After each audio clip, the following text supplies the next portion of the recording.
শিক্ষক দিবস উপলক্ষে অমিতাভ বাবু ক্লাসের ছাত্রদেরকে গল্পের ছলে প্রশ্ন করলেন, তোমাদের চোখে সবচেয়ে সেরা শিক্ষক কে? কারোর মন রাখতে উত্তর দেবে না, কিন্তু যাকে তোমার যোগ্য মনে হবে তার নামটাই বলবে তোমরা। সবাই এক এক করে এক একজন শিক্ষক বা শিক্ষিকার নাম বলছে, কেউ আবার বাবা মা বা দাদু ঠাকুমার নামও বলছে। এই করে ঘুরতে ঘুরতে যখন সংকল্পের কাছে প্রশ্নটা এলো, তখন সংকল্প বদান্য মুখে উত্তর দিল, স্যার, আমার কাছে পৃথিবীর সেরা শিক্ষক পরিস্থিতি এবং সময়। যে মানুষ পরিস্থিতি আর সময়ের শিকার, সেই জীবনে সবচেয়ে বেশি শিখেছে। ক্লাস 11-এর একটি ছেলের কাছে এমন উত্তর আশা করেননি অমিতাভ বাবু।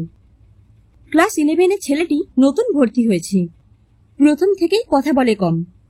ক্লাসের বাকি ছাত্রদের সাথে তো কথা বলেই না, শিক্ষক শিক্ষিকাদের সাথেও প্রয়োজন মতোই কথা বলে। প্রয়োজনের বাইরে একটি কথাও খরচ করে না সংকল্প। সংকল্পের মুখে এমন কথা শুনে অমিতাভ বাবু প্রশ্ন করলেন, এমন কথা কার কাছ থেকে শিখেছ? কেন তোমার মনে হয় সময় আর পরিস্থিতির চেয়ে বড় শিক্ষক আর হয় না? সংকল্প ধীর গলায় বলল, জীবনের অভিজ্ঞতা চোখে আঙুল দিয়ে শিখিয়েছে মানুষের মুখে থাকা মুখোশগুলো কিভাবে সময়ের আবহে ক্ষণে ক্ষণে বদলাতে থাকে। অমিতাভ বাবু তখন আর কথা বাড়ালেন না, সংকল্পকে বসতে বলে পড়ানোতে মন দিলেন।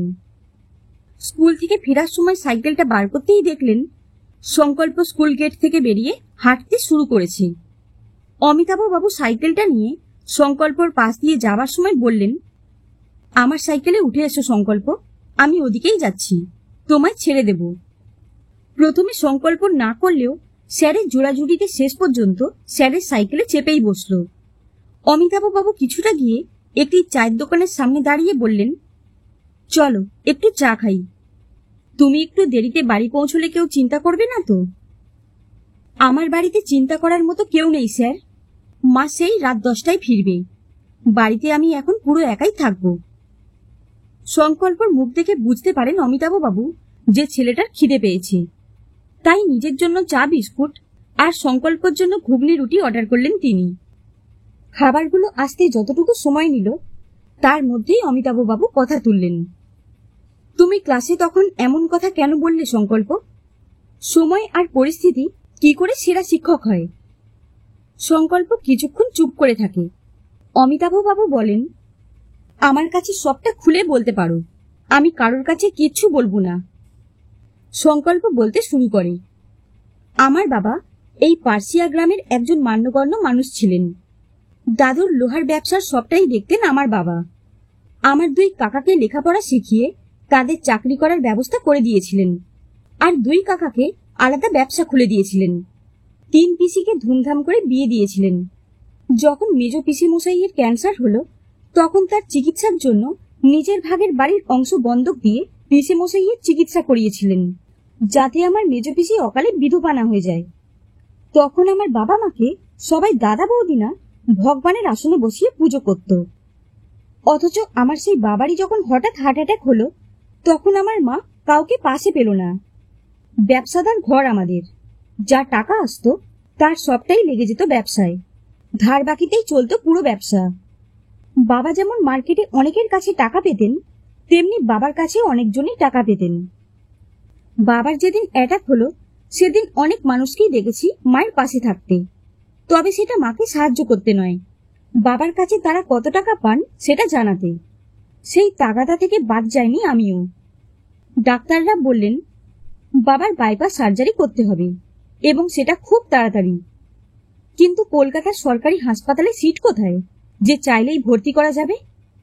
তাই মা আমার কাকা পিসিদের কাছে হাত পাতলেন, বলা যায় ভিক্ষে করলেন তার স্বামীর প্রাণ বাঁচানোর জন্য তাকে সাহায্য করতে। কিন্তু মায়ের আসলে ভিক্ষের বদলে এসেছে কতগুলো ঝুড়ি ঝুড়ি মিথ্যে কথা। মা তাও নিজের গয়না বেচে ভর্তি করালেন বাবাকে শহরের এক নার্সিংহোমে।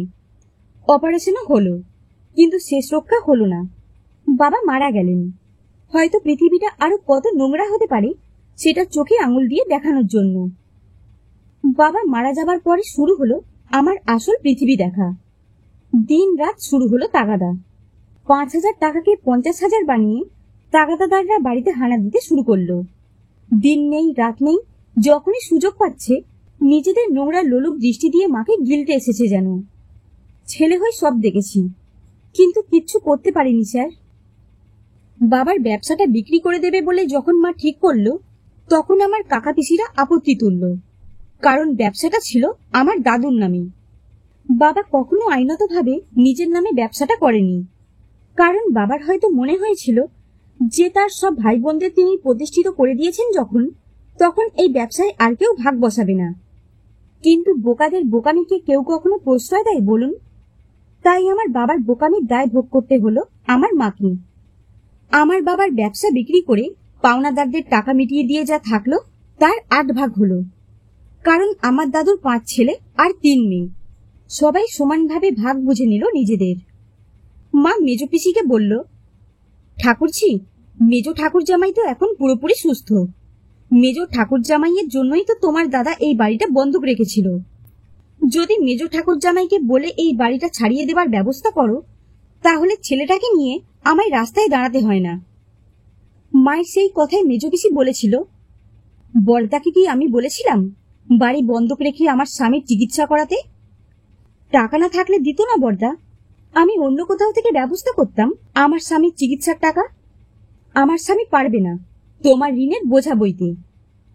মা আরো কিছু বলতে যাচ্ছিল সেদিন, কিন্তু আমি মাকে আটকে দিই, কারণ আমি মুখোশ পরা সবকটা মুখকে তখন চিনে গিয়েছি।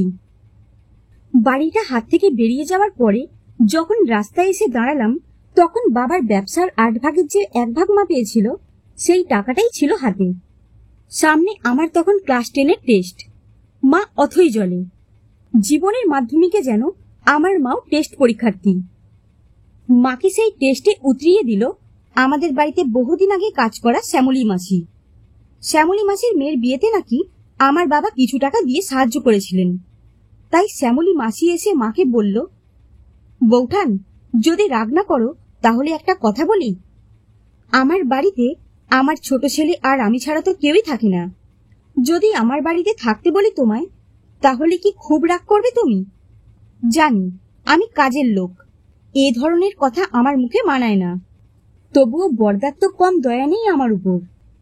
সেদিন বড়দা ওভাবে সাহায্য না করলে হয়তো আজও আমার মেয়েটা লগ্নভ্রষ্টা হয়ে ঘরেই বসে থাকত। বড়দার সেই ঋণ তো কোনোদিনই মেটাতে পারবো না আমি। তবুও যদি আজ তোমাদের এমন বিপদের দিনে এটুকু করতে পারি, তাহলে জানবো ভগবানের কৃপা আছে আমার উপরে। আমার ঘরে থাকলে কি তোমাদের খুব মান ইজ্জত চলে যাবে বৌঠান? গৃহহীনের আবার মান ইজ্জত। আমরা গিয়ে উঠলাম শ্যামলী মাসির বাড়িতে। বিনে পয়সায় থাকতে দিল সে আমাদের। একসময় দাতার স্ত্রী আর সন্তান এক গরিবের আশ্রিত হয়ে জীবন কাটাতে শুরু করলো।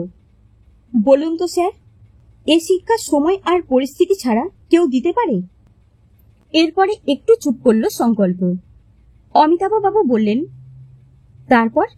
তারপরে কি হলো? তারপরে আর কি স্যার, শুরু হলো মা ছেলের জীবনের সাথে যুদ্ধ করা। মা লড়ল দারিদ্রতা আর লাঞ্ছনার সাথে, আর আমি লড়লাম আপোষের সাথে। মা শহরে গিয়ে একটা দোকানে সেলসের কাজ নিল, সকাল 10টা থেকে রাত 9টা পর্যন্ত। মাকে এত দূর আসতে হয় বলে 1 ঘন্টা আগে ছুটি দেন দোকানের মালকিন। সকাল থেকে রাত অব্দি লড়াই করে যে কটা টাকা মা পায়, তাতেই আমাদের মা ছেলের পেট চলে যাচ্ছে কোনো রকম। মায়ের সুগার আছে, হাঁটুতে ব্যথা, তাও লড়ছে মা। আমি পড়াশোনা ছেড়ে দিয়ে কাজে লাগতে চেয়েছিলাম, কিন্তু মা দেয়নি আমাকে লেখাপড়াটা ছেড়ে দিতে। তাই মায়ের ইচ্ছে পালন করে যাচ্ছি আমি। অমিতাভ বাবু জিজ্ঞেস করলেন, মাধ্যমিকের রেজাল্ট কেমন হয়েছিল তোমার? সংকল্প একটু হেসে বলল, সবকটা বিষয়ে লেটার নিয়ে পাশ করেছি স্যার। নম্বরটা আর নাইবা শুনলেন। শুনেই বা কি করবেন, পড়ছি তো আর্টস নিয়ে। সায়েন্স পড়তে পারলাম না শুধুমাত্র মায়ের হাতে পয়সা নেই বলে। সময় শিখিয়েছে, ভালো পরিস্থিতিতে অনেকেই পাশে থাকলেও খারাপ পরিস্থিতিতে কেউ পাশে থাকে না। তাই পুরনো স্কুলে ভর্তি না হয়ে এই স্কুলে ভর্তি হলাম। পুরনো সবকিছুকেই বাদ দিয়ে দিলাম মা আর শ্যামলী মাসিকে ছাড়া। পরিস্থিতি শিখিয়েছে স্যার, এই পৃথিবীতে কেউ আপন নয়, কেউ কাউকে ভালোবাসে না। শুধু স্বার্থ উদ্ধার করার জন্য ভালো মানুষের মুখোশ পরে ভালোবাসার অভিনয় করে মাত্র। বিগত এই 1 বছরে পুরো পৃথিবীটাই আমার চোখের সামনে বদলে গেছে। রাজরানী হয়ে থাকা আমার মাকে আমি রাস্তার ভিখারি হতে দেখেছি, আর তা দেখতে শিখিয়েছে সময়। সময় আমাকে মানুষ চিনতে শিখিয়েছে। পরিস্থিতি আমাকে বদলে যাওয়া পৃথিবীটা চোখে আঙুল দিয়ে দেখতে শিখিয়েছে। এদের কাছ থেকে জীবনের পাঠ পেয়েছি আমি। যদি স্বার্থপর না হও, যদি বোকা হও, যদি আবেগী হও, তাহলে এই সমাজ তোমাকে ছিঁড়ে খাবে। সময় আর পরিস্থিতি আমাকে চিনতে শিখিয়েছে স্যার, কতগুলো ভণ্ড মানুষের ব্যবহারকে। তাই আমার কাছে পৃথিবীর সেরা শিক্ষক সময় আর পরিস্থিতি। সে যা শেখাতে পারে, চেনাতে পারে, পৃথিবীর আর কোনো মাস্টারমশাই দিদিমণি তা শেখাতে পারবেন না। এই কথার মাঝখানে দুজনের খাওয়া হয়ে যায়। অমিতাভবাবু সাইকেলে করে সংকল্পকে তার বাড়ি অবধি পৌঁছে দিতে চাইলেও সংকল্প তার বাড়ি আসার আগেই স্যারকে ছেড়ে দেয়। হয়তো সময় আর পরিস্থিতি তাকে শিখিয়েছে কোনো মানুষকেই বিশ্বাস করা উচিত না। কে বলতে পারে, ভালো মানুষের মুখোশ পরে স্যারও যদি তার বিধবা মায়ের উপরে নোংরা দৃষ্টি ফেলে কখনো। সংকল্পকে মাঝপথে নামিয়ে দিয়ে নিজের ভাড়া বাড়ির দিকে রওনা দেন অমিতাভবাবু। মনে মনে অনেক কিছু সংকল্প করেন তিনি। আগামীকালই স্কুলে গিয়ে হেড স্যারকে বলবেন উনি সংকল্পকে যেন বিজ্ঞানের ছাত্র করে দেওয়া হয়। তার লেখাপড়ার যাবতীয় দায়িত্ব তিনি বইবেন এবার থেকে। নিজে নিজেই বলেন অমিতাভবাবু, জানি সংকল্প, তুমি হয়তো আমার এটুকু করাকেও কোনো অভিসন্ধি ভাববে। তাই তোমার মায়ের সাথে আমি না, তোমার কাকিমা যাবেন কথা বলতে। আমার স্ত্রী পরমা আর আমি নিঃসন্তান। তাই তোমার মতো সংকল্পের সংকল্পকে যদি রূপ দিতে পারি আমরা, তবেই আমাদের জীবন সার্থক হবে। সময় আর পরিস্থিতি তোমাকে এতদিন ধরে শুধু খারাপ মানুষের সাথে পরিচয় করিয়েছে, কিন্তু এ সংসারে যে ভালো মানুষও আছে সেটাও তোমাকে সময় আর পরিস্থিতি শেখাবে। হারতে দেব না কিছুতেই তোমাকে। আর শিক্ষক হিসেবে এটাই আমার সংকল্প হলো আজ।